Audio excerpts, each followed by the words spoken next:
Hello everyone. Modern history को हम spectrum से कवर कर रहे हैं और आज के सेशन में हम यूनिट 4 को कवर करने वाले हैं। यूनिट 4 में हम चर्चा करेंगे सुधार आंदोलन में। यूनिट 4 में स्पेक्ट्रम के यूनिट 4 में 2 अध्याय हैं, अध्याय 8 और अध्याय 9। अध्याय 8 में हम जानेंगे सामाजिक धार्मिक सुधार आंदोलन, साधारण विशेषताएं, और अध्याय 9 में सामाजिक सांस्कृतिक सुधार आंदोलनों का अवलोकन पे चर्चा करेंगे।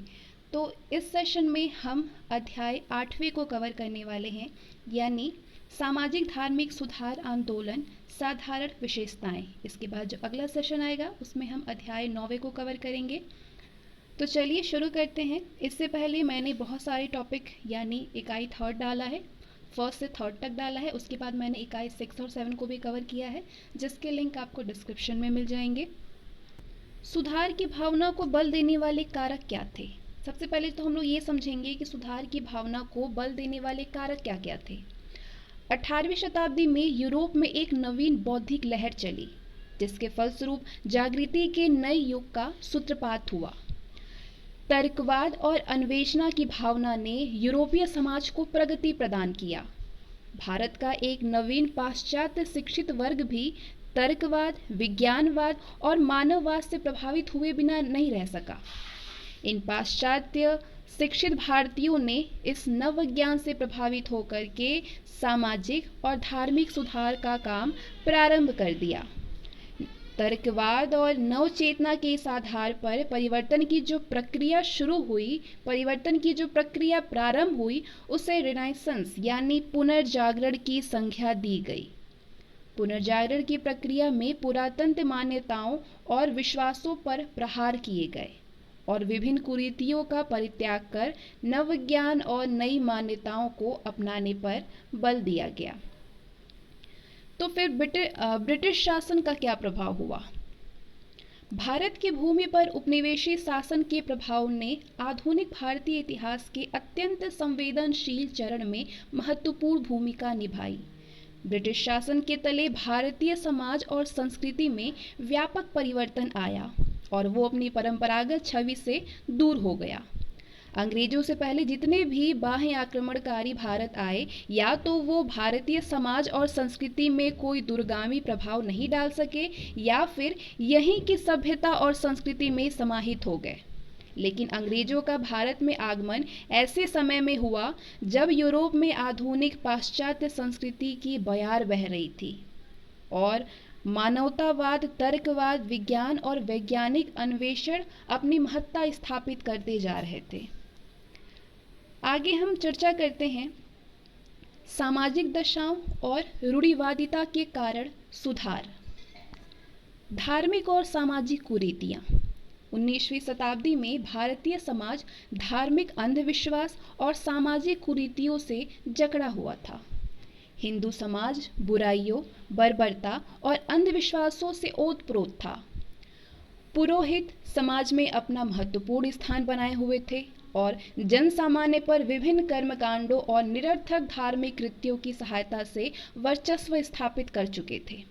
उन्होंने शिक्षा, ज्ञान और धार्मिक क्रियाकलापों को अपना विशेषाधिकार बताया और इनकी सहायता से जन सामान्य के मस्तिष्क पर अपना प्रभुत्व स्थापित करने की चेष्टा की।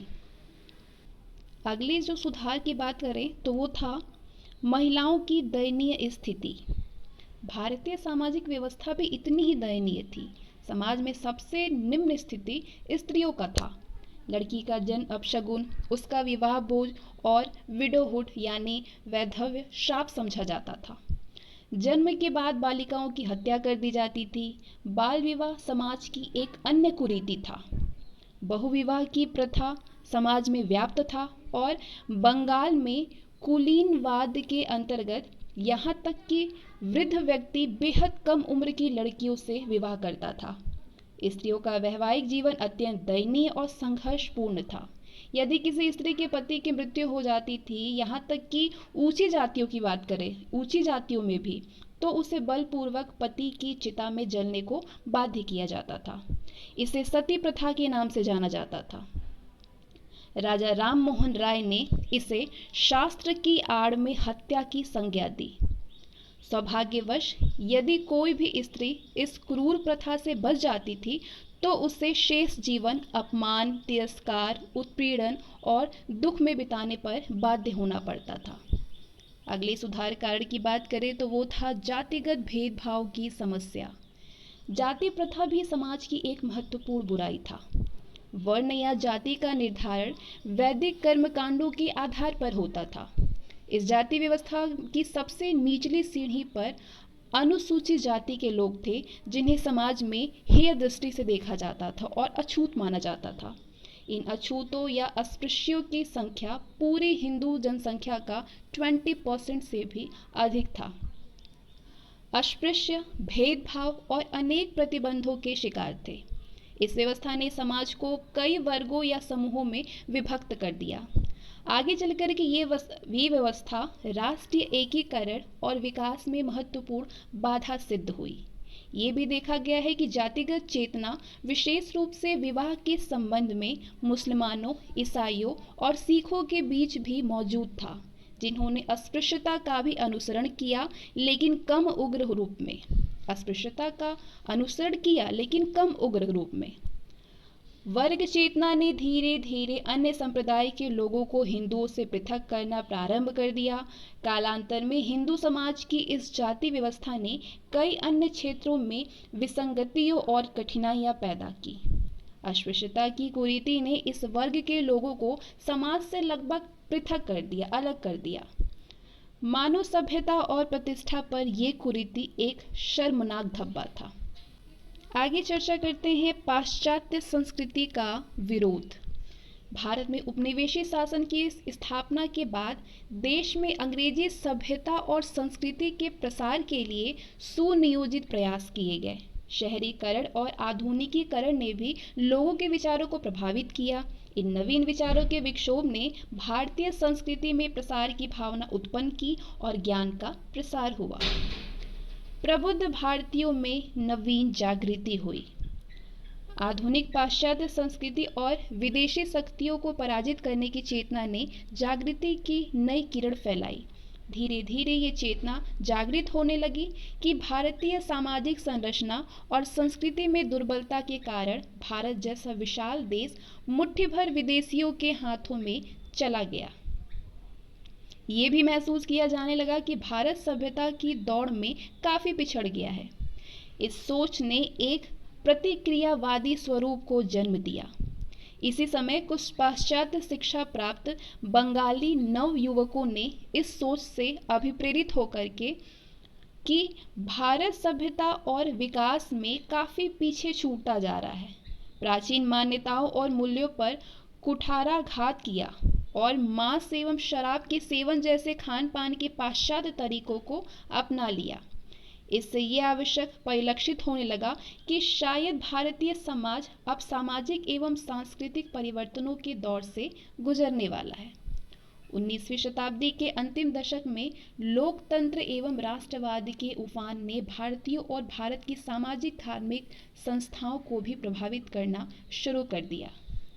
इन कारकों ने शीघ्र ही पुनर्जागरण की प्रक्रिया के उद्भव और विकास के लिए पृष्ठभूमि तैयार की। विभिन्न कारक जैसे राष्ट्रवादी भावनाओं के विकास, नई आर्थिक शक्तियों के अभ्युदय, शिक्षा के प्रसार, आधुनिक पाश्चात्य मूल्यों और संस्कृति के प्रभाव तथा विश्व समुदाय को सशक्त करने की सोच ने रिफॉर्म, सुधार के मार्ग को प्रशस्त किया। भारत में 19वीं शताब्दी में सामाजिक धार्मिक सुधारकों की जो प्रक्रिया प्रारंभ हुई वो उपनिवेशी शासन की उपस्थिति का ही प्रभाव था, लेकिन कहीं भी उपनिवेशी शासकों ने इसे प्रारंभ नहीं किया। आगे चर्चा करते हैं सुधार का सामाजिक और विचारधारात्मक आधार।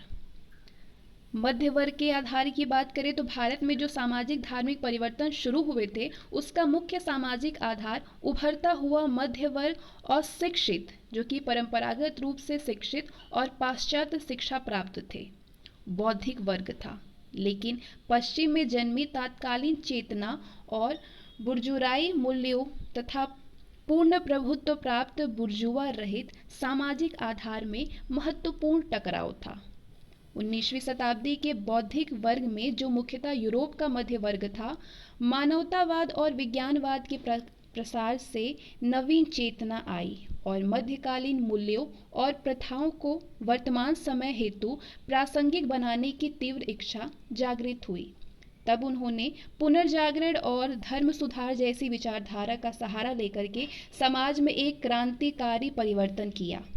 पुनर्जागरण और धर्म सुधार की प्रक्रिया में जिस वर्ग ने सबसे महत्वपूर्ण भूमिका निभाई, वो कोई औद्योगिक या व्यापारी वर्ग नहीं था, बल्कि वे सरकारी कार्यालय में कार्यरत व्यक्ति, शिक्षक, पत्रकार, वकील और चिकित्सक जैसे लोग थे, जिनके हित कहीं न कहीं पर एक दूसरे के समान था।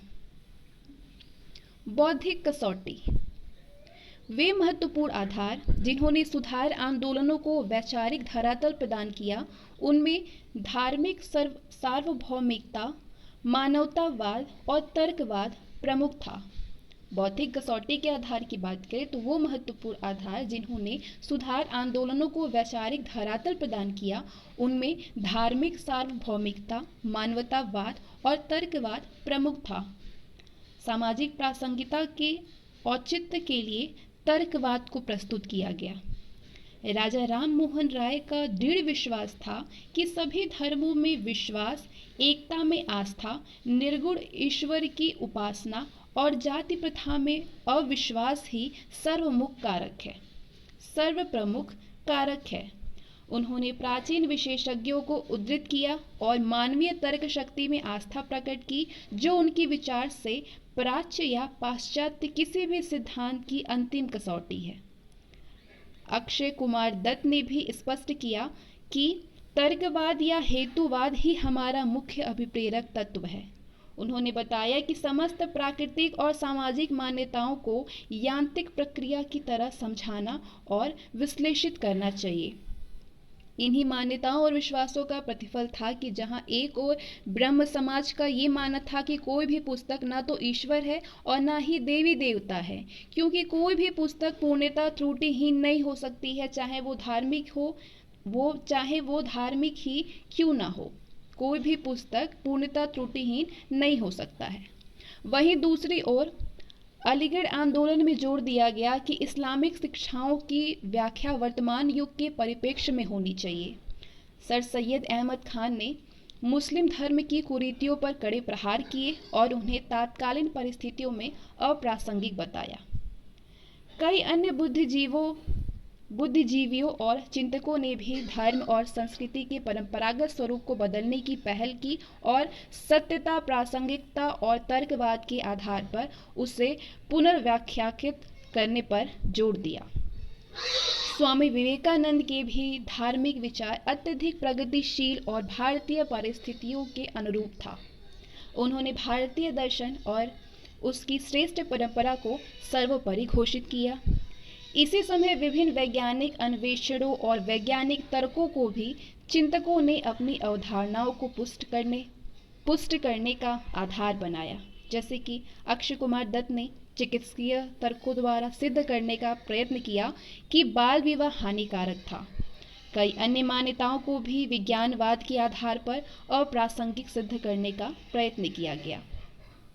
वैसे तो इस काल में धर्म सुधारकों ने अपने धर्म को सुधारने का प्रयत्न किया, लेकिन उनका दृष्टिकोण किसी एक धर्म तक ही सीमित न रह करके सार्वभौमिक था।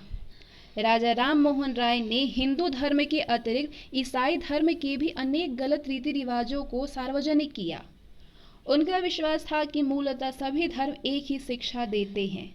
उन्होंने सभी धर्मों की मौलिक एकता पर बल दिया और एकेश्वरवाद का सिद्धांत प्रतिपादित किया। सर सैयद अहमद खान का मानना था कि सभी धर्मों का मूल उद्देश्य एक ही है, भले ही उनका तरीका अलग अलग हो। केशव चंद्र सेन के विचार भी इस संबंध में उदारवाद ही था और उन्होंने कहा कि विश्व के सभी धर्म सच्चे हैं। अंग्रेज सरकार के रवैये ने भी भारतीय समाज में सुधार आंदोलन शुरू करने की प्रेरणा दी। अंग्रेजों की आंतरिक मंशा थी कि भारतीय समाज के एक वर्ग को ऐसे पाश्चात्य रंगों में रंगा जाए जिससे कि वे ब्रिटिश हितों की रक्षा कर सके। अंग्रेज सरकारी अधिकारियों का ऐसा वर्ग तैयार करना चाहते थे जो शारीरिक रूप से भारतीय और मानसिक रूप से अंग्रेज हो। इस मंशा के पीछे मुख्य बात ये थी कि भारत जैसे विशाल देश में प्रशासन के सफल संचालन के लिए अधिकारियों की एक विशाल फौज की आवश्यकता थी। इस काम के लिए सभी पदों पर अंग्रेजों को नियुक्त करना अत्यंत कठिन काम था। इसके फलतः वे चाहते थे कि भारतीय बुद्धिजीवियों का एक ऐसा वर्ग होना चाहिए जो ब्रिटिश हितों का पक्ष पोषण कर सके। सामाजिक सुधार आंदोलनों में मानवीय हितों को सर्वोच्च प्राथमिकता दी गई। इस बात को प्रमुखता से इंगित किया गया कि कोई भी परिवर्तन तभी उपयोगी है जब उससे मानवीय कल्याण के उद्देश्यों की पूर्ति होती है। इसलिए इस आंदोलन में ऐसे पाखंडी कर्मकांडों को अनावश्यक बताया गया जिससे कठिनाइयां अधिक और लाभ कम हो। सामाजिक धार्मिक सुधार आंदोलन में सामाजिक सुधारकों का अनेक अवसरों पर धार्मिक अगुवाओं से तीव्र टकराव भी हुआ, क्योंकि सभी समाज सुधार आंदोलन मुख्यतः धार्मिक आडंबरों और कर्मकांडों की भर्त्सना करते थे। सुधार आंदोलनों की दो धाराएं हैं।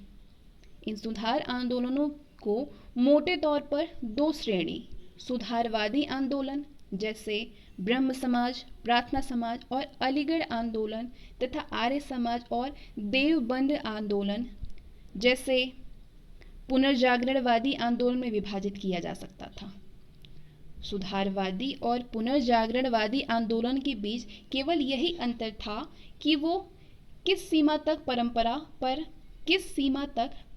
पर या तर्क एवं चेतना पर निर्भर है। सामाजिक सुधार की दिशा। 19वीं शताब्दी के सुधार आंदोलन केवल धर्म तक सीमित नहीं रहा, बल्कि इनका धर्म से ज्यादा प्रभाव सामाजिक क्षेत्र में पड़ा। भारतीय समाज में कई ऐसी मान्यताएं व प्रथाएं विद्यमान थीं जिनका आधार अंधविश्वास व अज्ञान था। इनमें से कई प्रथाएं अत्यंत क्रूर और अमानवीय थी, जैसे सती प्रथा, बाल विवाह, बाल हत्या एक्सेट्रा। समाज में अशिक्षा व घोर अंधविश्वास था। पूरा का पूरा सामाजिक ढांचा अन्याय और असमानता पर आधारित था। ब्रिटिश शासन से पहले भारत का सामाजिक स्वरूप अपरिवर्तनशील और स्थिर था। गांव आत्मनिर्भर थे और एक संकुचित दायरे में सिमटे हुए थे। सामाजिक व्यवस्था में वर्ण और जाति प्रथा अत्यंत सुदृढ़ थी। संपूर्ण सामाजिक क्रियाकलापों का निर्धारण जाति के आधार पर ही होता था। ब्रिटिश राज की स्थापना के बाद पाश्चात्य सभ्यता और संस्कृति का प्रचार प्रसार हुआ, जिससे नव जागृति आई। ब्रिटिश आधिपत्य ने भारत के खोखलेपन और फूट को उजागर कर दिया। इसके बाद चिंतनशील और बुद्धिजीवी भारतीयों ने समाज की कुरीतियों और त्रुटियों को सार्वजनिक किया और उन्हें दूर करने के लिए प्रयत्न किए। वे पश्चिमी मानवतावाद, तर्कवाद, राष्ट्रवाद और विज्ञानवाद से गहरे प्रभावित हुए। इन बुद्धिजीवियों ने पाश्चात्य और भारतीय संस्कृति का तुलनात्मक अध्ययन कर इसकी कमियों की ओर इंगित किया। पक्षपातपूर्ण अंग्रेजी व्यापारिक नीतियों के फलस्वरूप नए बिचौलियों और व्यापारियों का एक ऐसा वर्ग तैयार हुआ जिससे अंग्रेजों से संपर्क के कारण पाश्चात्य विचारों का प्रसार हुआ। अंग्रेजी को शिक्षा का अनिवार्य माध्यम बनाए जाने से एक ऐसे वर्ग का उदय हुआ जिसने अंग्रेजी में शिक्षा प्राप्त कर पाश्चात्य साहित्य का अध्ययन किया और भारतीय समाज और संस्कृति की खामियों का पता लगाया। हालांकि भारत में आधुनिक ढंग की पुस्तकें, पत्र पत्रिकाएं और उपन्यास इत्यादि के प्रकाशन का श्रेय अंग्रेजों को ही जाता है। प्रेस के विकास से वैचारिक आदान प्रदान में तेजी आई। 1853 के बाद रेलवे के विकास ने भी इस दशा में सहयोग किया था। लोगों में सामाजिक गतिशीलता आई। ईसाई मिशनरियों ने भारतीय समाज में प्रचलित अनेक बुराइयों और अमानवीय प्रथाओं की भर्त्सना की। इसके फलतः इस ओर भी लोगों का ध्यान आकृष्ट हुआ। अंग्रेजों के दृष्टिकोण ने भी समाज सुधार आंदोलन प्रारंभ करने की प्रेरणा की। अंग्रेजों सरकार के दृष्टिकोण ने भी समाज सुधार आंदोलन प्रारंभ करने की प्रेरणा दी।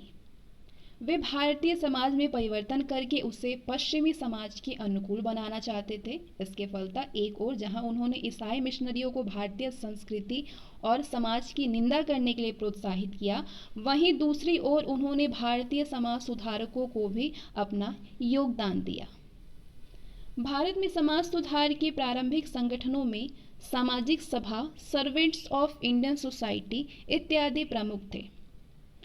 Jyotiba Phule, Gopal Hari Deshmukh, K T Telang, B M Malabari, D K Karve, Shri Narayan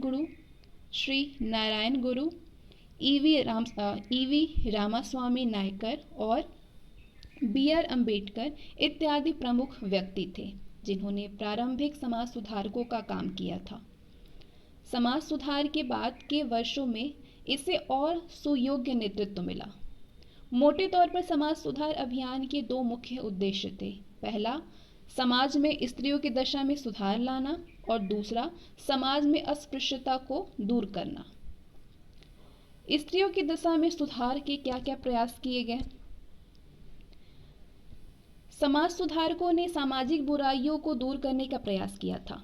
समाज में स्त्रियों की दशा अत्यंत शोचनीय थी और उन्हें पुरुषों से नीचा समझा जाता था।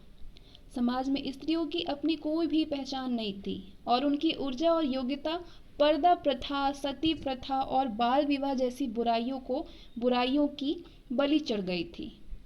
हिंदू और मुस्लिम दोनों ही समाज में महिलाएं आर्थिक और सामाजिक रूप से पुरुषों पर आश्रित होती थी। उन्हें शिक्षा ग्रहण करने की मनाही थी। हिंदू स्त्रियों को संपत्ति पर कोई भी अधिकार नहीं था और विवाह में उनकी सहमति नहीं ली जाती थी। मुस्लिम स्त्रियों को तो हालांकि संपत्ति का अधिकार था, लेकिन उन्हें पुरुषों की तुलना में आधी संपत्ति ही दी जाती थी। लेकिन तलाक में पुरुष और महिलाओं में बहुत ज़्यादा भेदभाव होता था। बहुपत्नी प्रथा हिंदू और मुसलमान दोनों समुदायों में प्रचलित था। पत्नी और मातृत्व दो ही ऐसे अधिकार क्षेत्र थे जहां पे महिलाओं को समाज में थोड़ी बहुत मान्यता प्राप्त थी। सामान्यतः महिलाओं को उपभोग की वस्तु माना जाता था और ऐसी अवधारणा थी कि उसका जन्म पुरुषों की सेवा करने के लिए ही हुआ है। समाज में उनका अपना कोई भी पृथक अस्तित्व नहीं था और उनकी सभी गतिविधियों और क्रियाकलापों का निर्धारण पुरुषों द्वारा किया जाता था। वैसे तो समाज के कुछ क्षेत्र ऐसे थे जिनमें कि महिलाओं ने उल्लेखनीय कार्य किए हुए थे, लेकिन ऐसे महिलाओं की संख्या बहुत ही कम थी, अत्यल्प थी और उन्हें उंगलियों पर गिना जा सकता था। इतिहास इस बात का साक्षी रहा है कि जब कभी भी महिलाओं की उपेक्षा की गई है, तब तब सभ्यता अवनति की ओर उन्मुख हुई है। समाज सुधार अभियान, स्वतंत्रता संघर्ष और स्वतंत्रता प्राप्ति के बाद अनेक ऐसे उदाहरण हैं जहां पे महिलाओं ने उल्लेखनीय योगदान दिया है। भारतीय संविधान में महिलाओं की दशा सुधारने के लिए अनेक प्रावधान किए गए हैं। सभी समाज सुधारकों ने महिलाओं की दशा सुधारने के लिए अपना ध्यान केंद्रित किया और अपील की कि महिलाओं को समाज में उनका दर्जा प्रदान किया जाए। समाज सुधारकों ने घोषित किया कि ऐसा कोई भी समाज सभ्य और विकसित नहीं हो सकता है जहां पे महिलाओं से भेदभाव किया जाता हो और उनकी स्थिति दोयम दर्जों की हो।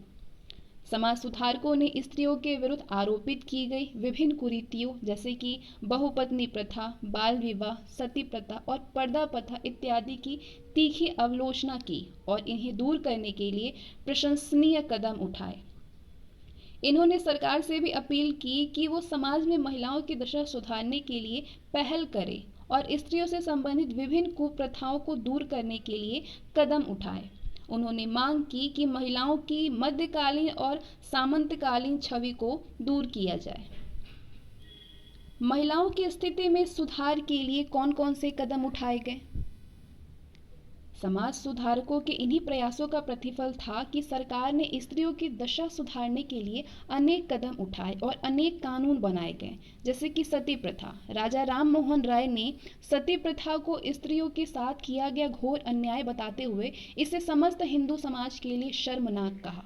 उन्हीं के प्रयत्नों के परिणाम था कि सरकार ने सती प्रथा को दंडनीय अपराध घोषित किया और ऐसा करने वालों को दंड देने का नियम बनाया। सरकार ने स्त्री को बलपूर्वक जलाए जाने को हत्या के बराबर अपराध घोषित कर दिया और इस प्रथा को प्रोत्साहित करने वालों पर फौजदारी का मुकदमा चलाने की घोषणा की। 1829 में सती प्रथा के विरुद्ध एक कानून पास करके इसके 17वें नियम के अनुसार विधवाओं का जीवित जलाना बंद कर दिया गया। सबसे पहले ये नियम बंगाल में लागू किया गया, फिर 1830 में 1830 में ये मद्रास और बंबई में भी लागू कर दिया गया। शिशुवध, ये क्रूर प्रथा बंगालियों और राजपूतों पर प्रचलित था। शिशुवध, इस प्रथा के अनुसार आर्थिक बोझ मान करके या अन्य कारणों से बालिकाओं की बचपन में ही हत्या कर दी जाती थी। प्रबुद्ध भारतीयों और अंग्रेज दोनों ने ही इस प्रथा की तीव्र आलोचना की और अंततः कानून बना करके शिशु हत्या को साधारण हत्या के बराबर अपराध मान लिया गया। भारतीय रियासतों के रेजिडेंटों से भी कहा गया कि वे ऐसे मामलों को सदोष मानव हत्या के बराबर अपराध माने। 1795 में बंगाल में 21वें अधिनियम और 1804 में तीसरे अधिनियम के अनुसार कानूनी तौर पर शिशु हत्या को मानव हत्या के बराबर अपराध घोषित कर दिया गया और 1870 में इस प्रथा को रोकने के लिए कुछ और कानून बनाए गए।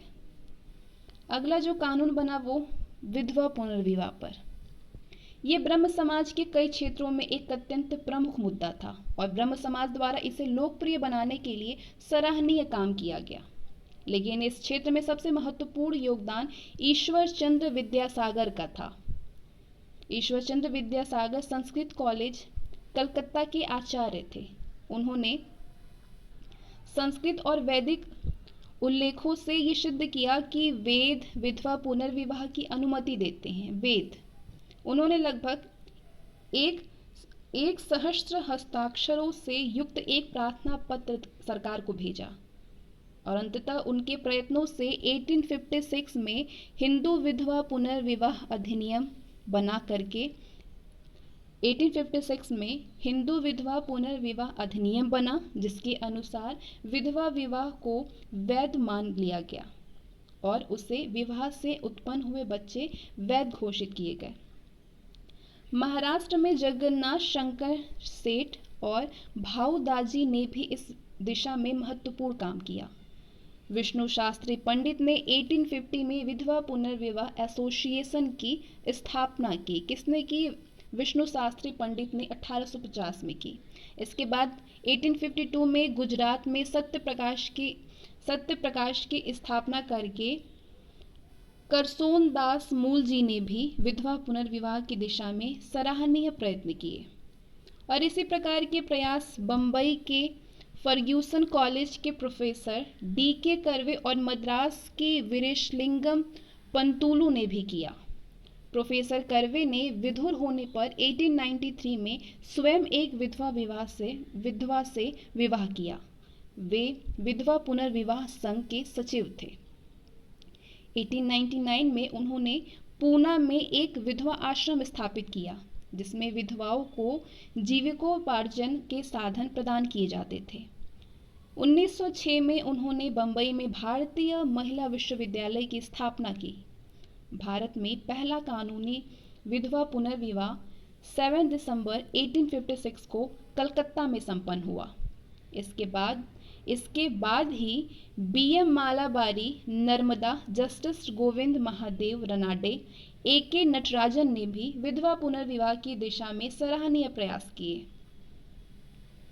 बाल विवाह का नियंत्रण। समाज सुधारकों ने बाल विवाह का भी तीव्र विरोध किया, जिसके फलस्वरूप 1872 में नेटिव मैरिज एक्ट पास किया गया।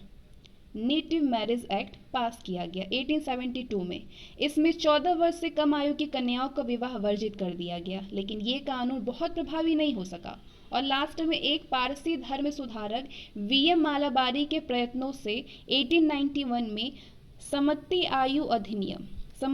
आयु अधिनियम पारित हुआ, जिसमें कि 12 वर्ष से कम आयु की कन्याओं के विवाह पर रोक लगा दी गई। हरविलास शारदा के अथक प्रयत्नों से 1930 में शारदा एक्ट पारित हुआ। इस एक्ट के द्वारा 18 वर्ष से कम उम्र के लड़के और 14 वर्ष से कम उम्र की लड़की के विवाह को अवैध घोषित कर दिया गया। स्वतंत्रता प्राप्ति के बाद भारत सरकार ने 1978 में बाल विवाह निरोधक अधिनियम संशोधित बनाया,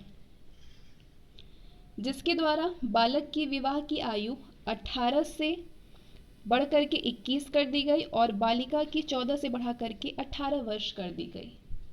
साथ ही इसमें बाल विवाह करने वालों के विरुद्ध दंड का भी प्रावधान है। स्त्री शिक्षा। 19वीं शताब्दी में समाज में ये भ्रांति व्याप्त थी कि हिंदू शास्त्र स्त्री शिक्षा की अनुमति नहीं देते हैं और शिक्षा ग्रहण करने पर देवता उसे वैधव का दंड देते हैं। इस दिशा में सबसे पहला प्रयास ईसाई मिशनरियों ने किया था और 1819 में कलकत्ता तरुण स्त्री सभा की स्थापना की। 1849 में कलकत्ता एजुकेशन काउंसिल के अध्यक्ष JED बेथुन ने बेथुन स्कूल की स्थापना की। बेथुन द्वारा किया गया प्रयास स्त्री शिक्षा की दिशा में की गई पहली सशक्त पहल थी। लेकिन स्त्री शिक्षा के क्षेत्र में ईश्वर चंद्र विद्यासागर की देन महान है। वे बंगाल के कम से कम 35 बालिका विद्यालयों से संबद्ध थे और स्त्री शिक्षा के क्षेत्र में उनके कार्यों को सदैव याद किया जाएगा। ईश्वर चंद्र विद्यासागर को बम्बई के एल्फिंस्टन इंस्टीट्यूट के भी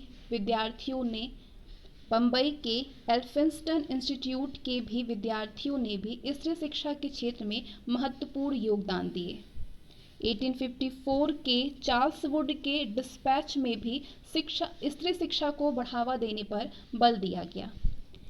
1914 में स्त्री शिक्षा सेवा ने स्त्रियों को नर्सिंग और मिडवाइफरी के क्षेत्र में प्रशिक्षण देने का सराहनीय काम किया। 1916 में जब प्रोफेसर D.K. कर्वे ने भारतीय महिला विश्वविद्यालय की स्थापना की तो ये स्त्री शिक्षा की दिशा में मील का पत्थर साबित हुआ। इसी साल दिल्ली में लेडी हार्डिंग मेडिकल कॉलेज की स्थापना की गई। इसके बाद 1880 में डफरिन हॉस्पिटल की स्थापना के बाद महिलाओं को स्वास्थ्य और चिकित्सा सहायता उपलब्ध कराई जाने लगी। स्वदेशी अभियान, बंगाल विभाजन विरोध अभियान और होम रूल आंदोलन कुछ ऐसे कार्यक्रम थे जब प्रारंभिक तौर पर घरों की चहार दीवारी में कैद रहने वाली महिलाओं ने इनमें उत्साहित होकर के भाग लिया। 1918 के बाद महिलाएं उग्र विरोध प्रदर्शनों में भाग लेने लगी और उन्होंने लाठीचार्ज और गोलियों का भी सामना किया। उन्होंने ट्रेड यूनियन आंदोलनों, किसान आंदोलनों और अन्य अभियानों में भी सक्रिय रूप से हिस्सेदारी निभाई। उन्होंने न केवल स्थानीय निकायों और विधानसभा चुनावों में वोट देना शुरू कर दिया, बल्कि इन चुनावों में खड़े होकर के विजय भी प्राप्त की। 1925 में सरोजनी नायडू को भारतीय राष्ट्रीय कांग्रेस की प्रथम महिला अध्यक्ष बनने का गौरव प्राप्त हुआ। बाद में वो 1947 से 49 तक संयुक्त प्रांत की राज्यपाल भी रही। सरोजनी नायडू 1920 के बाद जागृति और आत्मविश्वास के स्फूर्त महिलाओं ने महिला अभियान भी शुरू कर दिए। महिलाओं द्वारा अनेक संस्थाओं और संगठनों की स्थापना की गई। इसी क्रम में 1927 में अखिल भारतीय महिला कांग्रेस का गठन हुआ। महिला संगठन 1910 में सरला देवी चौधरानी ने इलाहाबाद में भारत स्त्री महामंडल की पहली बैठक का संचालन किया।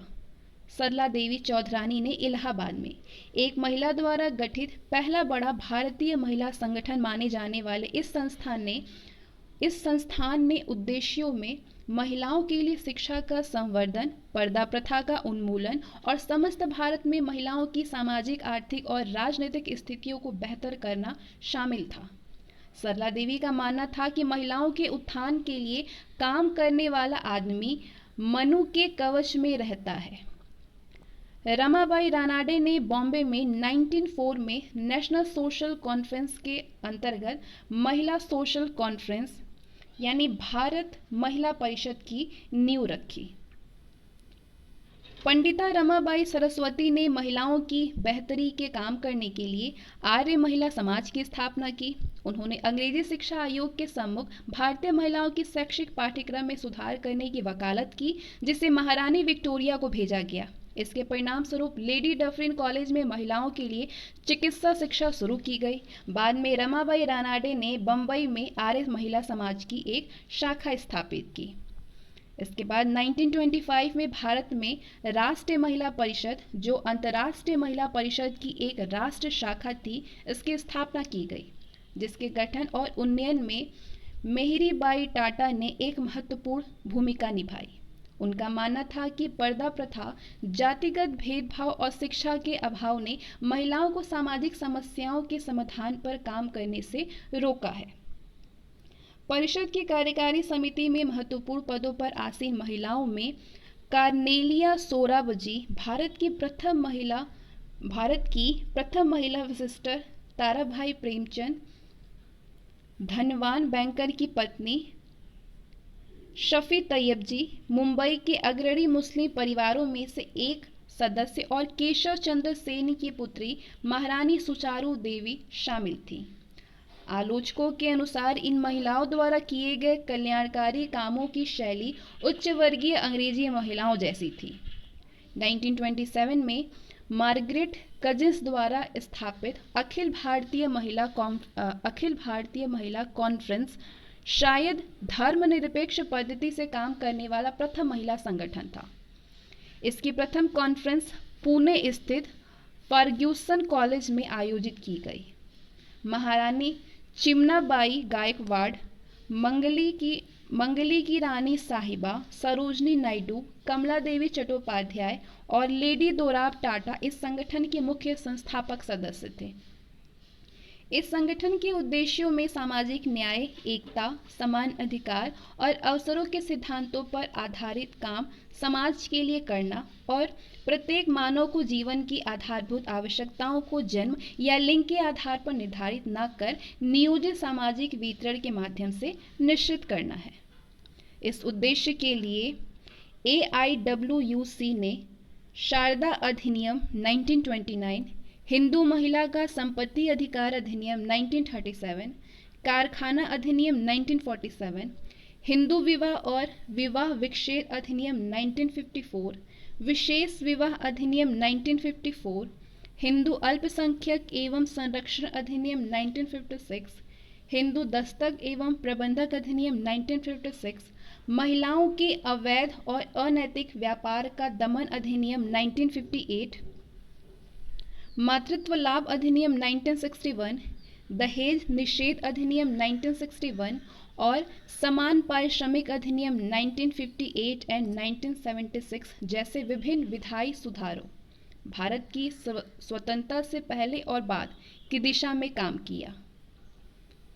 आगे चर्चा करते हैं, जाति आधारित शोषण के विरुद्ध कौन कौन से संघर्ष हुए। प्राचीन काल में स्थापित हुई हिंदू धर्म की 4 स्तरीय जाति व्यवस्था या चतुर्वर्ण व्यवस्था कालांतर में अनेक जातियों और उपजातियों में विभक्त हो गई। इसका प्रमुख कारण प्रजातीय सम्मिलन, भौगोलिक विस्तार और व्यवसाय अपनाने की प्रक्रिया में परिवर्तन था। हिंदू चतुर्वर्ण व्यवस्था के अनुसार जाति ही किसी व्यक्ति की सामाजिक स्थिति का निर्धारण करती है। उसकी सामाजिक प्रतिष्ठा और शुद्धता की पुष्टि उसकी जाति के द्वारा होती है। जाति ही निर्धारित करती है कि किसे शिक्षा ग्रहण करना है और संपत्ति रखने का अधिकार है, किसे कौन सा व्यवसाय अपनाना चाहिए और किसे किस से वैवाहिक संबंध स्थापित करने चाहिए। किसी व्यक्ति के पुनर्जन्म के कर्मों का आकलन भी इसी बात से किया जाता था कि इस जन्म में वो किस जाति में पैदा हुआ है। परिधान, खान पान, वासस्थान, कृषि और पीने के पानी का स्रोत और मंदिरों में प्रवेश के अधिकार जैसे मुद्दों का निर्धारण भी जाति के द्वारा ही होता था।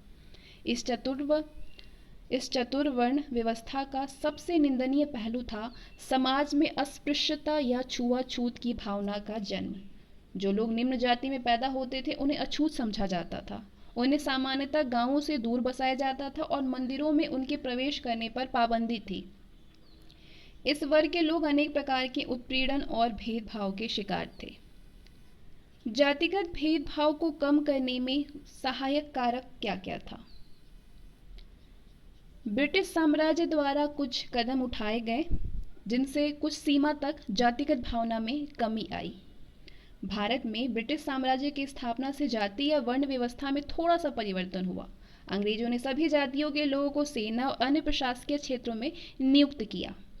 वैसे तो तत्कालीन उच्च वर्ग के लोगों ने इससे अपना अपमान समझा था और इसका विरोध भी किया, लेकिन अंग्रेजों की इस नीति से निम्न जाति के लोगों में थोड़ा सा सुधार जरूर हुआ। संपत्ति के निजी स्वामित्व और भूमि के मुक्त क्रय से भी जाति समीकरणों में परिवर्तन हुए। धीरे धीरे गांवों की जाति व्यवस्था में थोड़ा परिवर्तन होने लगा। आधुनिक वाणिज्य और व्यवसाय के विकास और परिवहन के साधनों में तीव्र वृद्धि से भी सामाजिक गतिशीलता में परिवर्तन हुए। अंग्रेजों ने ग्राम पंचायतों की जाति पर आधारित न्याय प्रणाली को समाप्त कर आधुनिक न्याय व्यवस्था की स्थापना की, जिसमें सभी जातियों के लिए समान न्याय की प्रणाली थी। प्रशासनिक पदों और सरकारी कार्यालयों में भर्ती के अवसर भी सभी जाति के लिए खोल दिए गए। अंग्रेजों की शिक्षा व्यवस्था में सभी जातियों को शिक्षा ग्रहण करने के समान अवसर दिए गए। और क्या कारक था? सामाजिक सुधार आंदोलनों ने भी जाति आधारित शोषण को कम किया। कालांतर में समाज सुधार कार्यक्रम ने भी जाति पर आधारित शोषण को कम करने का प्रयत्न किया। 19वीं शताब्दी के मध्य से विभिन्न समाज सुधार संगठनों जैसे कि ब्रह्म समाज, प्रार्थना समाज, आर्य समाज, रामकृष्ण मिशन और थियोसोफिकल सोसाइटी आदि ने भी निम्न जाति के लोगों की दशा सुधारने के अनेक प्रयास किए। इन संगठनों ने अछूतों और निम्न जाति के लोगों के मध्य शिक्षा के प्रचार प्रसार का काम किया और उन्हें मंदिरों में प्रवेश दिलाने, तालाबों से जल ग्रहण करने और सार्वजनिक स्थानों के प्रयोग करने की दिशा में प्रयत्न किए। हालांकि कुछ समय सुधारकों ने चतुर्वर्ण व्यवस्था का थोड़ा पक्ष लिया, लेकिन उन्होंने भी जाति प्रथा और छुआछूत की आलोचना की। इन समाज सुधारकों ने जाति प्रथा की कठोरता से निंदा की और जन्म के आधार पर जाति व्यवस्था के निर्धारण को अनुचित बताया। उन्होंने कर्म के सिद्धांत को प्राथमिकता देने की वकालत की। इन्होंने लोगों से अपील की कि वे भूख से मरने के बजाय सक्रिय हो और मानव जाति के कल्याण के लिए रचनात्मक कार्यों में सहयोग करें। आर्य समाज ने शूद्रों को उच्च शिक्षा ग्रहण करने, यज्ञोपवीत धारण करने और उच्च जाति के लोगों के समान अधिकार प्राप्त करने का समर्थन किया। आर्य समाज ने समाज को विभाजित करने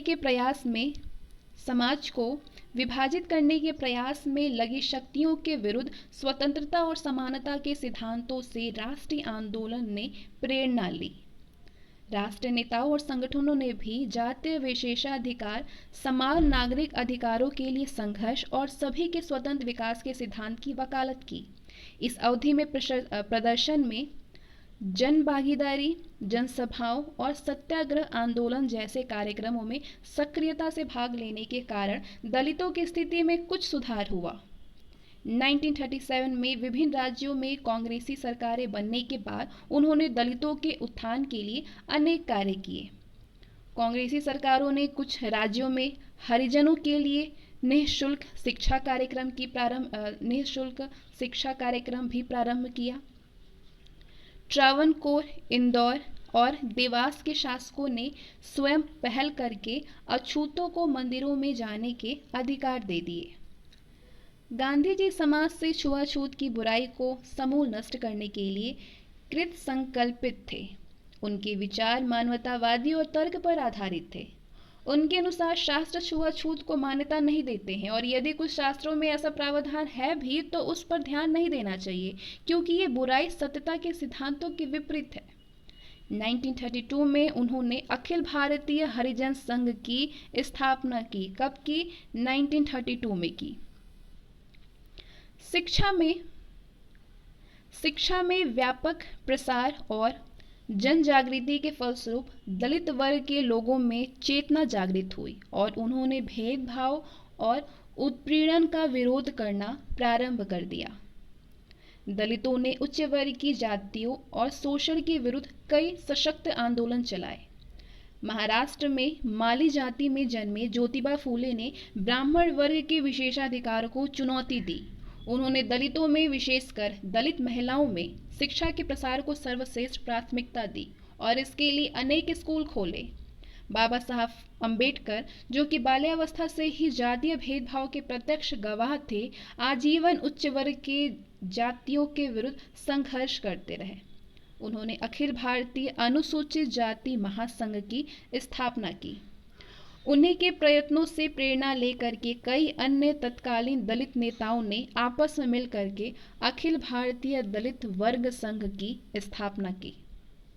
डॉक्टर अंबेडकर ने समाज की चतुर्वर्ण व्यवस्था की ओर आलोचना की और स्पष्ट किया कि देश के उत्थान के लिए समाज में व्याप्त इस बुराई को दूर किया जाना आवश्यक है।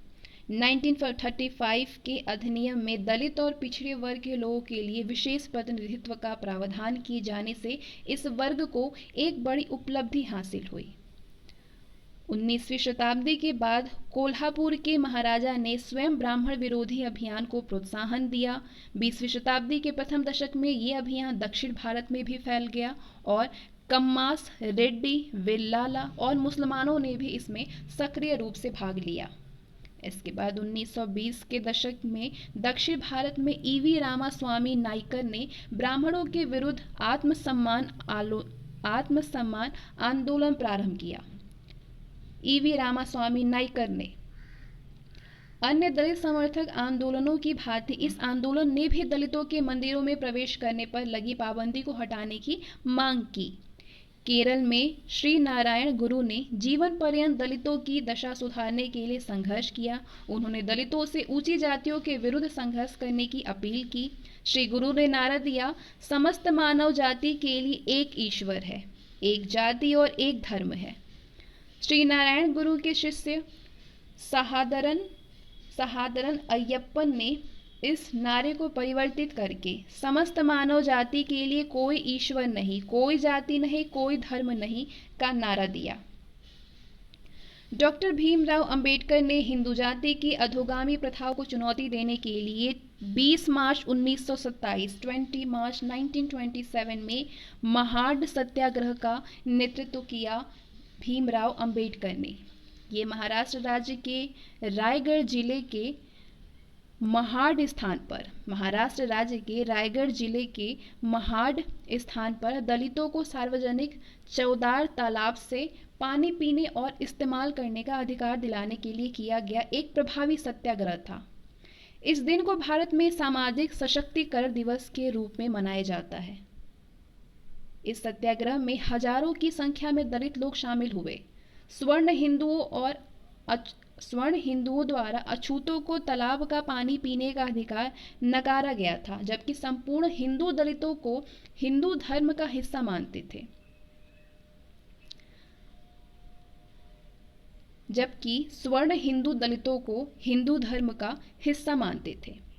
सभी हिंदू जाति समूहों और अन्य धर्म के लोग, मुस्लिम, ईसाई तक भी इस तालाब का पानी पी सकते थे।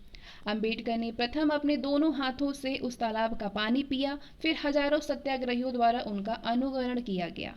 दरअसल अगस्त 1923 को बॉम्बे लेजिस्लेटिव काउंसिल द्वारा एक प्रस्ताव लाया गया था कि वो सभी जगह जिनका निर्माण और देखरेख सरकार करती है उसका प्रयोग सभी व्यक्ति कर सकते हैं।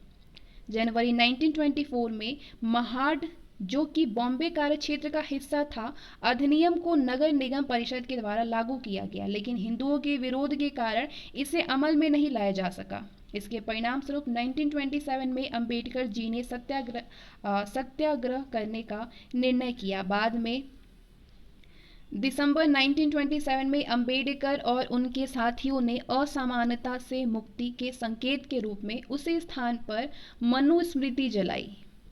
डॉक्टर अंबेडकर ने सरकार के सम्मुख दलितों की समस्याओं और दुखों को उजागर करने के लिए 1924 में बहिष्कृत हितकारिणी सभा की स्थापना की। 1924 में इसका उद्देश्य था शिक्षित करना, विरोध और संगठित करना।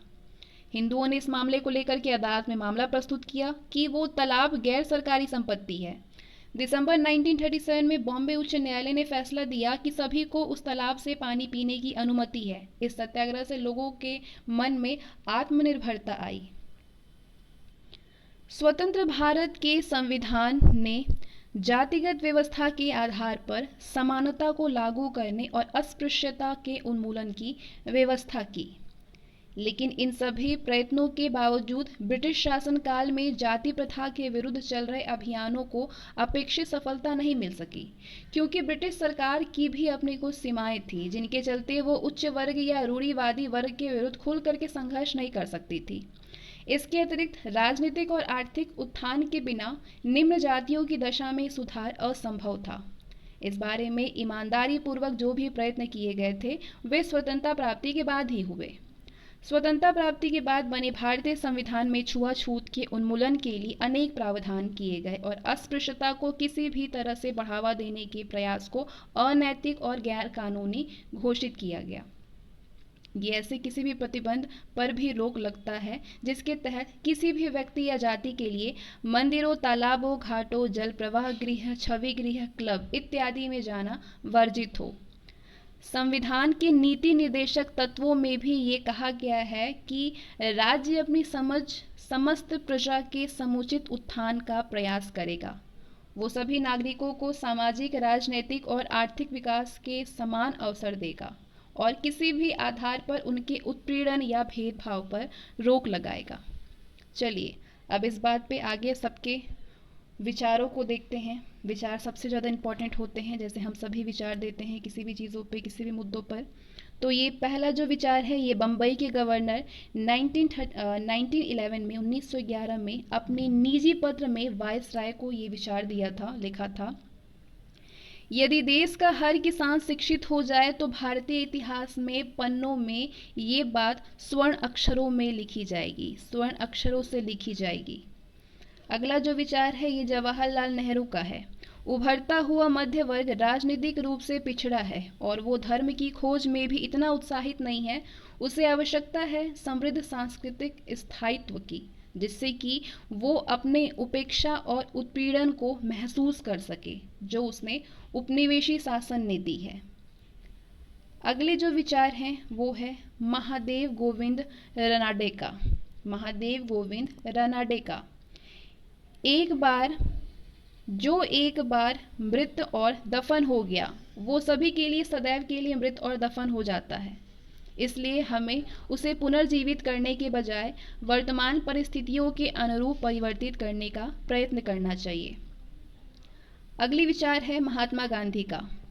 हिंदू में अस्पृश्यता एवं काला धब्बा है। हिंदू में अस्पृश्यता एक काला धब्बा है। जब तक समाज में अस्पृश्यता का अस्तित्व है ये न केवल समस्त हिंदू जाति के लिए अपितु पूरे देश के लिए शर्मनाक है। जब इस कुरीति को हिंदू समाज जड़ से उखाड़ फेंकेंगे तभी सच्चे अर्थों में सभ्य समाज बन सकेगा और तभी समूचे विश्व को समानता का उपदेश दिया जा सकेगा। अगला भी विचार महात्मा गांधी ने ही दिया है। मेरी अभिलाषा है कि मेरे आंगन में सभी संस्कृतियाँ एक साथ फले फूले, लेकिन मैं नहीं चाहूँगा कि मेरे पैरों तले कोई भी संस्कृति कुचली जाए। मैं नहीं चाहता कि समाज में कोई भी दलित, पिछड़ा, अशिक्षित या निर्धन हो। अब एक नज़र में जितनी भी हमने अभी तक चर्चा की उसको एक सारांश के जरिए देख लेते हैं। सुधार आंदोलनों को प्रेरित करने वाले कारक कौन कौन से कारक थे? भारत की भूमि पर उपनिवेशी शासन की उपस्थिति, भारतीय समाज में व्याप्त विभिन्न कुरीतियाँ यथा भेदभाव, छुआछूत, अंधविश्वास, बहुपत्नी प्रथा, मूर्ति पूजा, महिलाओं का निम्न स्तर, उच्च जातियों का एकाधिकार मूलक और शोषणात्मक प्रवृत्ति इत्यादि, शिक्षा का प्रसार और विश्व विज्ञान संबंधी जागरूकता, पाश्चात्य आधुनिक संस्कृति का प्रभाव और विश्व के विभिन्न स्थानों में तत्कालीन महाशक्तियों की पराजय। और क्या कारक हैं सुधार आंदोलन को प्रेरित करने वाले? 19वीं शताब्दी में लोकतंत्र एवं राष्ट्रवाद की अवधारणा का विकास। सामाजिक सुधार की बात करें, मध्य वर्ग एवं पाश्चात्य शिक्षा प्राप्त भारतीयों के एक नए वर्ग का उदय हुआ। बौद्धिक आधार पर तर्कवाद की अवधारणा का विकास, विश्वव्यापी धार्मिक विचारधारा, मानववाद एवं धर्मनिरपेक्षता की अवधारणा का विकास हुआ। समाज सुधार के प्रमुख कारक क्या क्या थे? महिलाओं की स्थिति में सुधार। वे कारक जो महिलाओं की निम्न स्थिति के लिए उत्तरदायी थे वे थे पर्दा प्रथा, बाल विवाह, शिक्षा का अभाव, विवाह, तलाक एवं संपत्ति के अधिकारों में असमानता, बहुपत्नी प्रथा, विधवा पुनर्विवाह पर प्रतिबंध, सती प्रथा। सुधार के प्रमुख सहयोगात्मक कारक क्या थे? समाज सुधार आंदोलन, स्वतंत्रता आंदोलन, विभिन्न आंदोलनों में महिलाओं की सक्रिय भागीदारी और नेतृत्व, स्वतंत्र भारत का संविधान, ये सारे सुधार के प्रमुख सहयोगात्मक कारक थे। महिलाओं के लिए संवैधानिक प्रावधान क्या क्या बने? 1829 का बंगाल रेगुलेशन एक्ट, जिसके द्वारा सती प्रथा अवैध घोषित की गई। 1795 और 1804 के बंगाल रेगुलेशन एक्ट, जिसके तहत बाल हत्या को जुर्म घोषित कर दिया गया, दंड और जुर्माने का प्रावधान हुआ। 1856 का हिंदू विधवा पुनर्विवाह अधिनियम, 1891 का सम्मति आयु अधिनियम, जिसके तहत विवाह की उम्र में वृद्धि की गई। 1930 का शारदा एक्ट, 1954 का विशेष विवाह अधिनियम, 1954 का हिंदू विवाह एवं विवाह विच्छेद अधिनियम, 1956 का हिंदू दत्तक एवं प्रबंध अधिनियम, हिंदुओं का गोद लेने एवं पालन भत्ता देने संबंधी अधिनियम, 1961 का मातृत्व लाभ अधिनियम, 1976 का समान पारिश्रमिक अधिनियम, 1978 का बाल विवाह निषेध संशोधित अधिनियम, 1956 जिसको 1986 में अमेंडमेंट किया गया, उसमें 1986 में का महिलाओं एवं लड़कियों का अनैतिक शोषण निषेध अधिनियम, 1961 जिसका संशोधन किया गया 1986 में का दहेज निरोधक अधिनियम। जाति आधारित शोषण के विरुद्ध संघर्ष कारक जिनके कारण जातीय कठोरता में कमी आई वो कारक थे उपनिवेशी शासन का प्रभाव, सामाजिक सुधार आंदोलन, राष्ट्रीय स्वतंत्रता आंदोलन, अस्पृश्यता के विरुद्ध गांधी जी के आंदोलन, दलित जातियों में शिक्षा का प्रसार और रोजगार के अवसरों में वृद्धि, स्वतंत्र भारत का संविधान, ये सारे कारक थे। जातीय आधारित शोषण के विरुद्ध संघर्ष कारण थी और जातीय कठोरता में कमी आई। इसी के साथ हमारे आज के सेशन जो है वो समाप्त होते हैं और आपका अध्याय 8वां भी समाप्त होता है। अगला अध्याय आपको कल मिलेगा, अध्याय 9। मिलते हैं नेक्स्ट सेशन में। वीडियो को लाइक करिए, शेयर करिए।